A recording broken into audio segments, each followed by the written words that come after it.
आपके जीवन में आपके आज कितने ही घर ऐसे हैं जो अच्छे संत महात्माओं से जुड़े हुए लोग हैं, तो क्योंकि जो ब्रह्मचर्य में जाकर ग्रस्त हो रहा है वो कभी अपनी पत्नी को धोखा नहीं देगा। कोई कामुकता वाली मूवी देखता है, फिल्म देखता है कि विवाहित जीवन में ब्रह्मचर्य कैसे रखा जाए। जय श्री कृष्ण गुरुदेव। जय श्री कृष्ण। गुरुदेव, मेरा एक प्रश्न है गुरुदेव कि वैवाहिक जीवन में रहकर गुरुदेव ब्रह्मचर्य का पालन कैसे करें? देखिए, पहले भी हमने इसी टॉपिक पर भी बात की थी, है ना। हमारा विषय ब्रह्मचर्य का जब भी रहता है मैं एक ही बात बोलता हूँ, और वो ये है कि ब्रह्मचर्य शब्द जो है वो ब्रह्म आचरण से है, खाली इंद्रियों से नहीं है। और वो वैवाहिक जीवन हो या आपका युवा अवस्था का वो समय जब हम विद्या अर्जन करते हैं, वैसे सही जो समय होता है वो होता है कि आपकी जो उम्र जब बढ़ती है, जब आप बाल अवस्था से युवा अवस्था में आते हैं,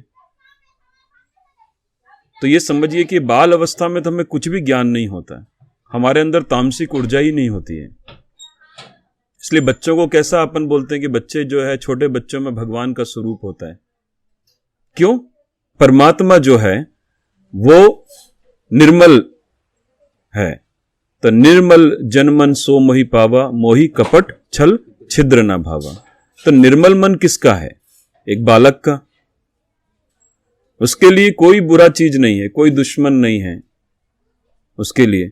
अब जैसे जैसे बाल अवस्था से जब हम युवा अवस्था में आते हैं, तब एक उम्र पर हमें ब्रह्मचर्य को साधना होता है, क्योंकि शरीर में परिवर्तन हो रहा है। अब शरीर बाल अवस्था से युवा अवस्था में जाएगा, प्रौढ़ अवस्था में जाएगा। शरीर में जो केमिकल हैं, जो रसायन हैं, वो हमें हमारे से अपोजिट तरफ, हम पुरुष हैं तो स्त्री तरफ हमारा मन जाएगा। जहां मन हमारा खाली बचपन में खेलने में लगा था, हमारे खिलौने भी अलग थे, जैसे जैसे उम्र बढ़ेगी हमारी चाहत भी बढ़ेगी। जिन खेल में हमें ज्यादा आनंद आता था वो खेल भी बंद हो जाएंगे, और ऐसे खेल जीवन में आ जाएंगे जो हमारे जीवन को नाश कर देंगे, खत्म कर देंगे। ब्रह्मचर्य जो है बाल अवस्था में नहीं चाहिए, क्योंकि उस अवस्था में तो हमें पहले से ही हमारे अंदर सात्विक ऊर्जा होती है, उसकी अधिकतमता है। जैसी बाल अवस्था से युवा अवस्था में आए, अब हमें ब्रह्मचर्य पर ध्यान देना पड़ेगा। और मैं हर वीडियो में एक ही बात बोलता हूं कि ब्रह्मचर्य यदि साधना है तो सबसे पहले जीवन में कोई ना कोई गुरु धारण करना जरूरी है। आज हमारे युवाओं को जिस चीज की जरूरत है वो है कहीं ना कहीं सही दिशा। दिशा भ्रम ज्यादा है। ऐसा नहीं कि कोई संत नहीं है, कि महात्मा नहीं है, कि गुरु लोग नहीं है, सब है उपलब्ध। और अब तो कितनी सुविधा है, आपको जिसको सुनना है बस उन संत का आप नाम डालिए, वो आपको घर बैठे प्रवचन देंगे। है कि नहीं फायदा? पहले सुविधा नहीं थी, आपको कहीं जाना होता था किसी जगह पर, और आप जाते थे तब आप किसी संत के दर्शन कर पाते थे। मगर आज आप अपने घर बैठे किसी भी तीर्थ के भी दर्शन कर सकते हैं, किसी महात्मा, किसी संत, इनके दर्शन कर सकते हैं। तो सुविधा भी ज्यादा है ना। मगर इन सुविधाओं के बाद भी युवा भटक क्यों रहा है? क्योंकि कहीं ना कहीं हमारा जो युवा है, वो ब्रह्मचर्य को समझ ही नहीं पा रहा है।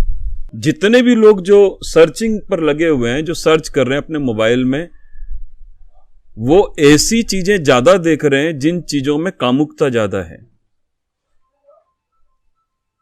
अब आप जब युवा अवस्था में जाएंगे और उस समय आप कामुकता भरी चीजें देखेंगे तो आपका ब्रह्मचर्य नाश हो जाएगा। तो जीवन विवाहित हो या विवाह से पहले, दोनों समय ब्रह्मचर्य की आवश्यकता है। अब प्रश्न यह है कि विवाहित जीवन में ब्रह्मचर्य कैसे रखा जाए। तो वैवाहिक जीवन में तो आप जब ब्रह्मचर्य रख पाएंगे जब आपने पहले विवाह से पहले ब्रह्मचर्य को समझा होगा। यहां तो ब्रह्मचर्य को लेकर कितनी सारी तो लोगों के दिमाग में उल्टी सीधी बातें हैं। आज तुम्हारे फ्रेंड सर्कल में भी तुम सुनते हो, तुम ये बोल दोगे ना मैं ब्रह्मचारी हूं, तो तुमको ऐसे हे दृष्टि से देखेंगे, गलत तरीके से देखेंगे, जैसे कि तुम पुरुष ही नहीं हो। मतलब ज्यादा लड़कियों के साथ आपका संपर्क है तो आप पुरुष हो। फिर बाद में क्या होता है?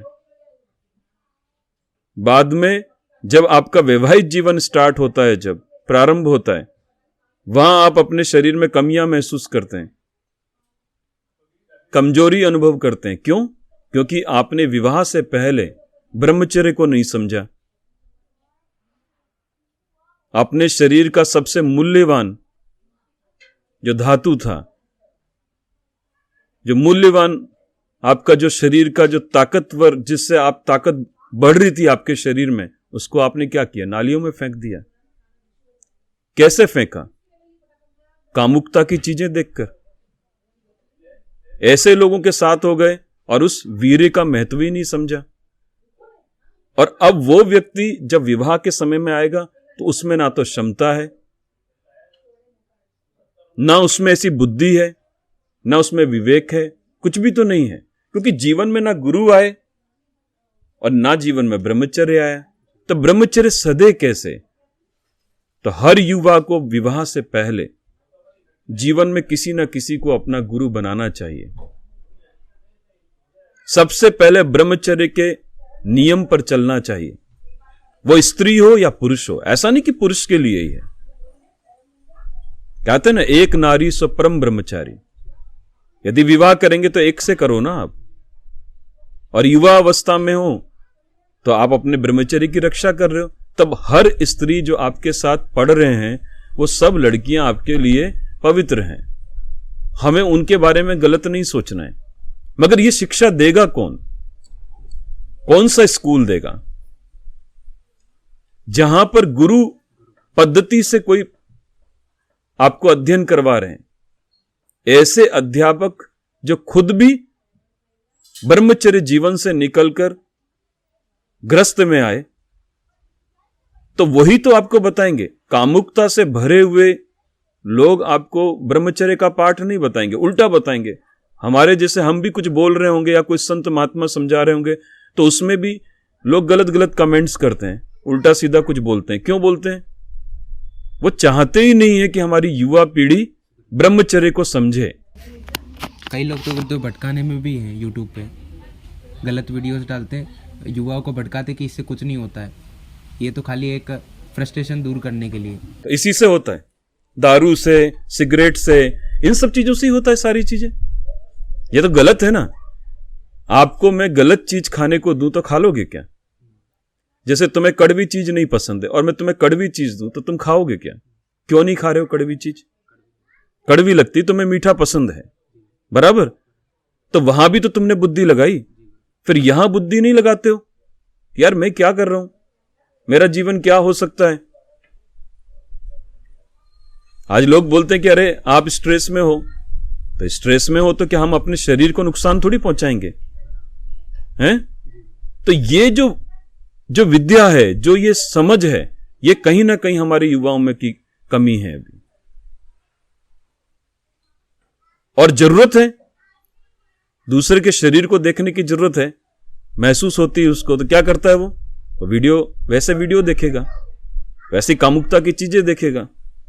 कामुकता की चीजें देखेगा तो वैसा उसका मन का स्तर हो रहा है, और जैसे ही मन का स्तर वैसा होगा तो उसका वीर्य नाश हो जाएगा, या तो हस्तमैथुन से या फिर स्वप्न दोष से। किसी भी तरीके से उसको शरीर को नुकसान ही हुआ कि नहीं हुआ? फायदा क्या हुआ? जो विवाह के बाद होना था, विवाह करने के बाद एक संतान को जन्म देने के लिए जिस उस ब्रह्मचर्य से उसे ग्रस्त में जाना था, उसने उसे बीच में ही खराब कर दिया।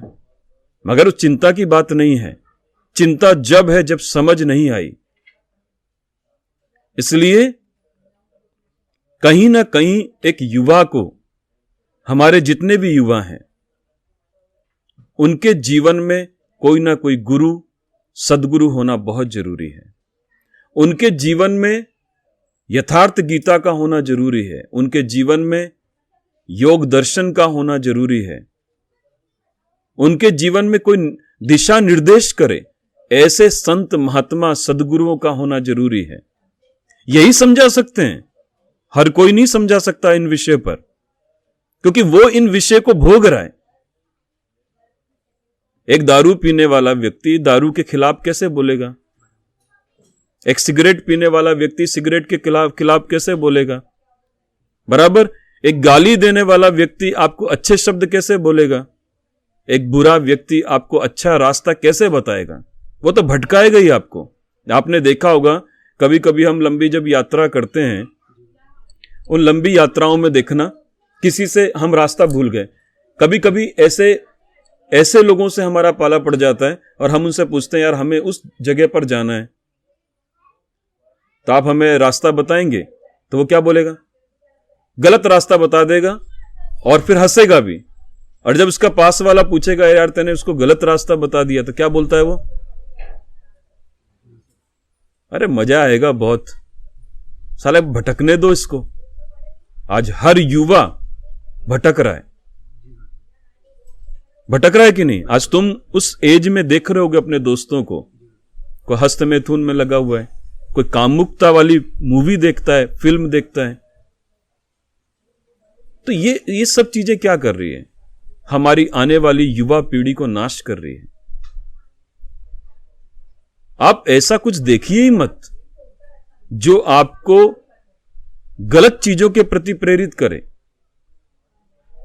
आप जब विद्यार्थी हो तो सबसे पहले विद्या आपका विषय है, जो आपका सब्जेक्ट है, जो विषय है, वो क्या है कि मुझे इंजीनियर बनना है, मुझे डॉक्टर बनना है, मुझे प्रोफेसर बनना है, मुझे कोई टीचर बनना है, मुझे वैज्ञानिक बनना है, मुझे देश के हित में कुछ करना है। सबसे पहले तो ये युवा के लिए सबसे बड़ा विषय है।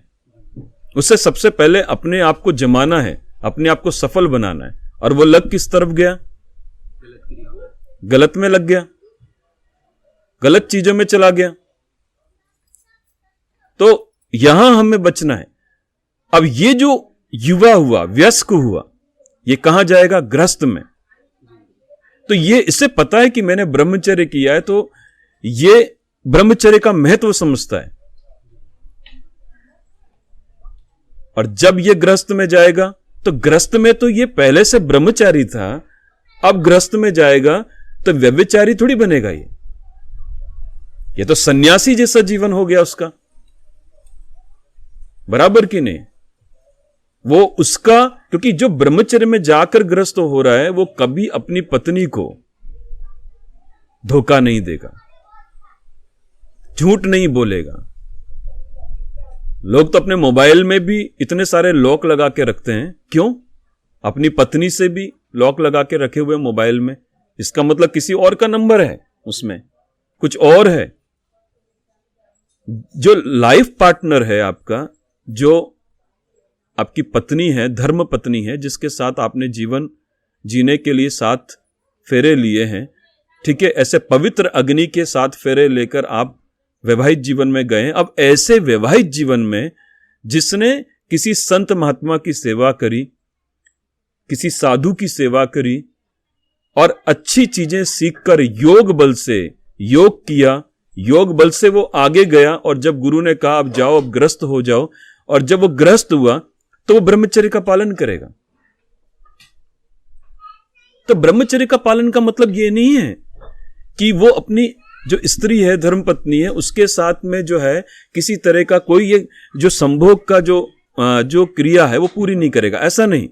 मगर उससे पता है आज का दिन क्या है, कल का दिन क्या है, बराबर, वो नियम रख पाएगा।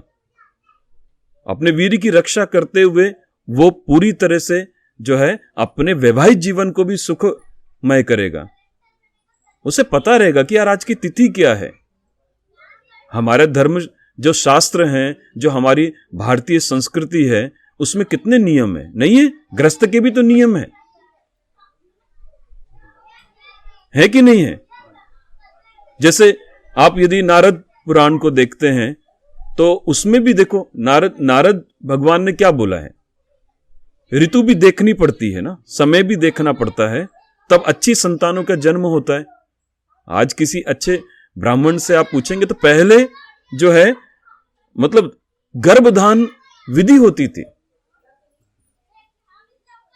संतान जन्म देने से पहले पति और पत्नी अपने गुरुओं से सही तिथि, सही समय देखकर फिर गर्भ की विधि को पूरा करते थे, संतान को जन्म देने की स्थिति को पूरा करते थे। गुरुदेव, जैसे कि अभी जो यंग जनरेशन जैसा आप बता रहे हैं ब्रह्मचर्य की पालना नहीं कर पा रहे हैं, तो उनके जीवन में कहीं ना कहीं गुरु नहीं है, इसी कारण से सारी चीज़ें हो रही हैं। हाँ। तो उनके जैसे कि जो चीज़ें चल रही है, तो ये संस्कार के ऊपर निर्भर है कि अभी इस जीवन में भी उनकी वही क्रिया वापस हो रही है, तो उनका वो सही समय कब आएगा गुरुदेव? जैसे ये तो पुराने जन्म का संस्कार इनको अभी मिला। नहीं, ऐसा नहीं है। क्यों बच्चा पढ़ने नहीं जा रहा है स्कूल में? स्कूल में बच्चा पढ़ने जा रहा है ना, तो माता पिता उसको स्कूल में भेज रहे हैं। ऐसे ही हम माता पिता को, बच्चों को किसी संत महात्मा के संपर्क में भी रखना पड़ेगा। खाली स्कूली शिक्षा देके वो अच्छी इंग्लिश बोल लेता है, इससे क्या होगा? तो लेकिन आजकल के माँ बाप ये समझते हैं अगर साधु संत के साथ रहेंगे तो ये भी साधु बन जाएगा हमारा बच्चा। तो साधु क्या है? साधु बोले तो मतलब साधु मतलब सत्य, जो सत्य के रास्ते पे चले वो सब साधु हैं। साधु मतलब कोई दाढ़ी मूछे बढ़ा लेना साधु नहीं है। मुझे दाढ़ी रखना पसंद है, इसलिए मैंने दाढ़ी रख रखी है, तो दाढ़ी हटा दूंगा तो मैं सत्य मार्ग पर तो चल रहा हूं। यदि मैं सत्य मार्ग पर चल रहा हूं, अपने गुरु मार्ग पर चल रहा हूं, गुरु के दिए हुए रास्ते पर चल रहा हूं, तो हर वो व्यक्ति जो गुरु के रास्ते पर चल रहा है वो सभी साधु हैं। समझ रहे हो कि नहीं? और यदि आप साधु को ये बोलते हैं कि हमारा बेटा साधु हो जाएगा, कोई माता पिता बोल रहे हैं, तो हम किसकी संतान है? पाखंडियों की, फिर कामियों की, फिर दंभियों की? किसकी संतान है हम? साधु संतों की संतान है, सप्त ऋषियों की संतान है, मनु की संतान है। हम किसकी संतान है?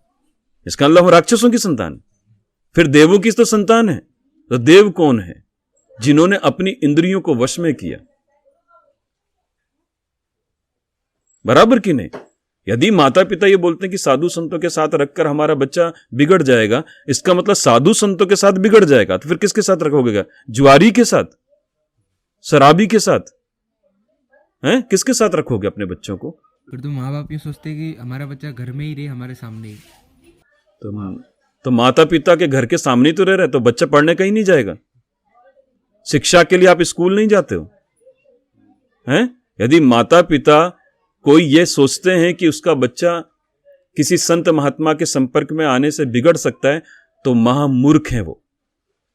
मूर्ख नहीं है, महामूर्ख। इससे बड़ा कोई मूर्ख नहीं है। भगवान श्री कृष्ण, भगवान श्री राम, ये किसी आश्रम में नहीं गए, ये तो राजा थे। फिर उसके बाद उन्होंने राजगद्दी नहीं संभाली, भगवान श्री कृष्ण ने राजगद्दी नहीं संभाली।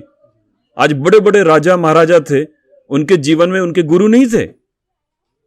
आज शिवाजी महाराज को हम सुनते हैं, महाराणा प्रताप जी को सुनते हैं, कितने बड़े बड़े राजा महाराज जिनके जीवन में गुरु थे, उन्हें आज कोई नहीं भुला पाया। संत महात्माओं का तो हमेशा से किसी के जीवन चरित्र का निर्माण करना उनका उद्देश्य होता है।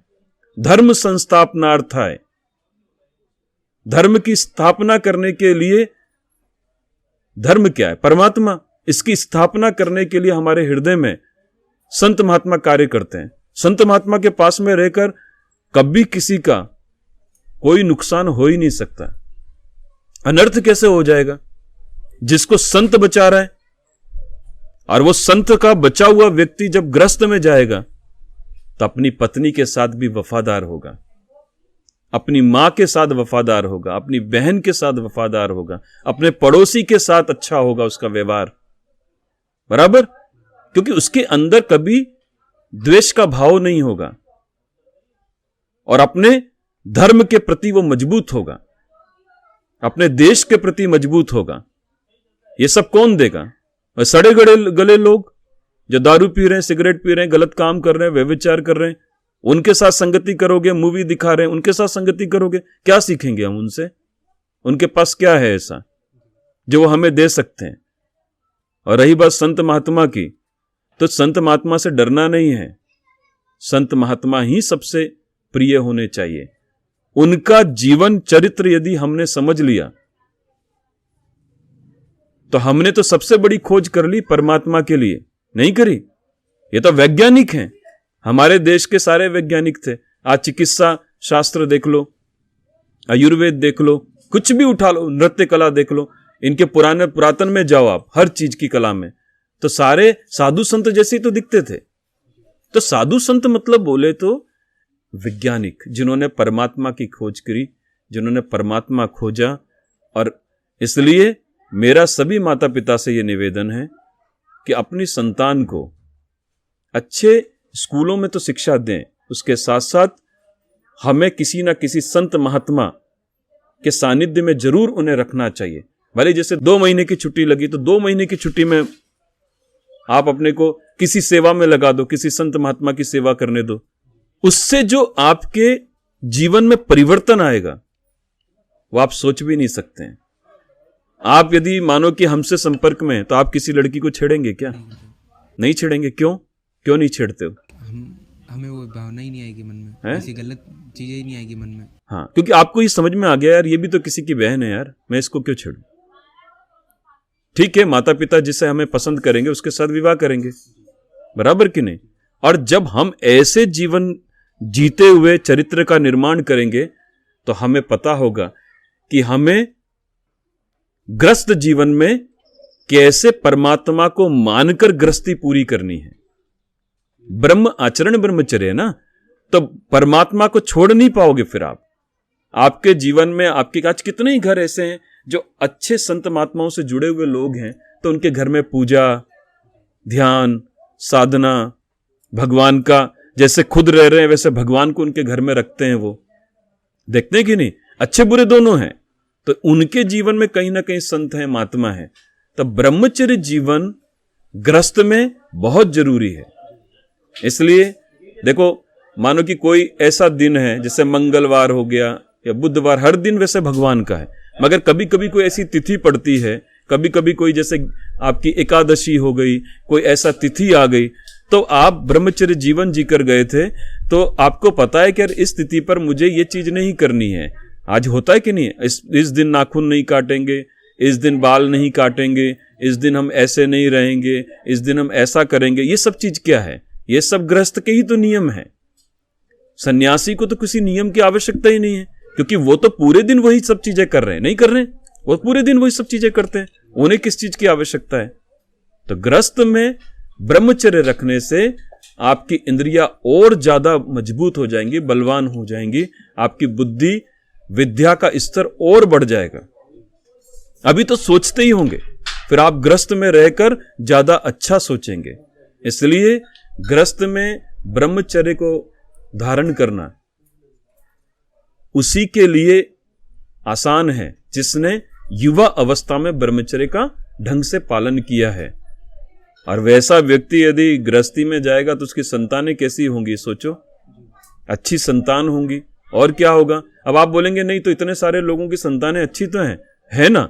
शारीरिक की संतान अच्छा होना सब कुछ नहीं होता बेटा। जिस इंसान ने अच्छे से साधना करी है, कुछ किया है, तो आने वाली पीढ़ी कैसी होगी? उसकी देव पीढ़ी होगी। राक्षस नहीं होंगे कि मां बाप को लात मार रहे हैं, गलत बोल रहे हैं या फिर घर से निकाल रहे हैं। ये सब चीजें नहीं होंगी। क्यों? क्योंकि कहीं ना कहीं अच्छे संस्कारों की नींव के कारण उनके जीवन में ब्रह्मचर्य उन्होंने माता पिता ने रखा था, और उनसे आने वाली संतान जो है उनके वो गुण लेकर पैदा होगी। आज भी कहते हैं ना यार कि ये जेनेटिक रोग है, ये तो अनुवांशिक रोग है ना, ये तो वंश परंपरा में। ऐसे तो अच्छी चीजें भी तो आएंगी जीवन में, नहीं आएंगी? और आपको पता है ना, योग आपके डीएनए में फर्क कर देता है। बराबर कि नहीं? इसलिए हमें, आपका प्रश्न क्या था? वैवाहिक जीवन में ब्रह्मचर्य का पालन कैसे करें? हाँ, तो ब्रह्मचर्य तो आपका ईश्वर के प्रति पूर्ण समर्पण है। इसलिए ऐसा तो है ही नहीं जब आपकी गृहस्थ जीवन स्टार्ट हो गया तो अब आप ब्रह्मचारी से गृहस्थी हो गए। गृहस्थी में आप जब नियम से चलेंगे तो यही ब्रह्मचर्य है। यदि आप गृहस्थ जीवन के अंदर परमात्मा को याद करते हुए सुबह शाम उसे भी भोग लगाओ, जो आप खा रहे हो वो सब चीजें ब्रह्मचर्य है। ब्रह्मचर्य का अब इंद्रियों से मतलब नहीं होता है, और अपनी पत्नी के प्रति पूर्ण वफादार हो तो ये भी ब्रह्मचर्य है। तो ये तो गृहस्थी, अब गृहस्थी योग हो गया। पहले कौन सा था? ब्रह्मचर्य योग है। अब कौन सा कर रहे हो? आप गृहस्थी योग कर रहे हो। तो गृहस्थ में तो ब्रह्मचर्य मात्र नियम है। एक नारी सो परम ब्रह्मचारी। परमात्मा के प्रति पूर्ण समर्पित होके यदि आप जीवन जी रहे हो तो आप ईश्वरमय जीवन है, यही ब्रह्मचर्य है। ब्रह्मचर्य का शब्द का अर्थ मात्र इंद्रिय नहीं है। इंद्रियों से ही मत लगाओ कि इंद्रिय है, फिर तो ऐसा हो जाएगा कि ब्रह्मचर्य जीवन एक होता है ना, जैसे पूरी तरह से ग्रस्त जीवन में आया ही नहीं, तो उससे अपने वीर्य का दुरुपयोग नहीं करना है। एक ग्रस्त जीवन में आ गया तो उससे अपने वीर्य का सदुपयोग करना है। सदुपयोग क्या था? आने वाली संतान को जन्म देना।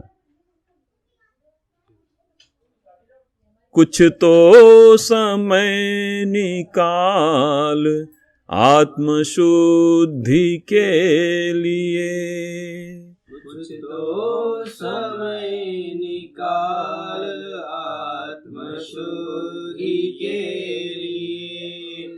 नर जन्म का उद्देश्य न खाली विलास है। नर जन्म का उद्देश्य न खाली विलास है। समझ में आया? नर जन्म का उद्देश्य ऐसा थोड़ी है कि बस विवाहित जीवन हो गया तो अभी सब चीजें बंद थोड़ी हो गई। विवाहित जीवन में भी परमात्मा के प्रति पूर्ण समर्पण होकर चलना पति पत्नी का ब्रह्मचर्य है। समझ में? और जो इस तरीके से जिएगा उससे ग्रस्त से किसमें गया? वानप्रस्थ। अब वानप्रस्थ वन में कहां जाओगे? तो अपने घर में ही रहकर परमात्मा को याद करो, किसी संत महात्मा की छोटी मोटी सेवा करते रहो, ठीक है? जैसा बल हो वैसे चलो, यही ब्रह्मचर्य है। और कुछ है ऐसा कुछ मन में? नहीं गुरुदेव। जय श्री कृष्ण। जय श्री कृष्ण।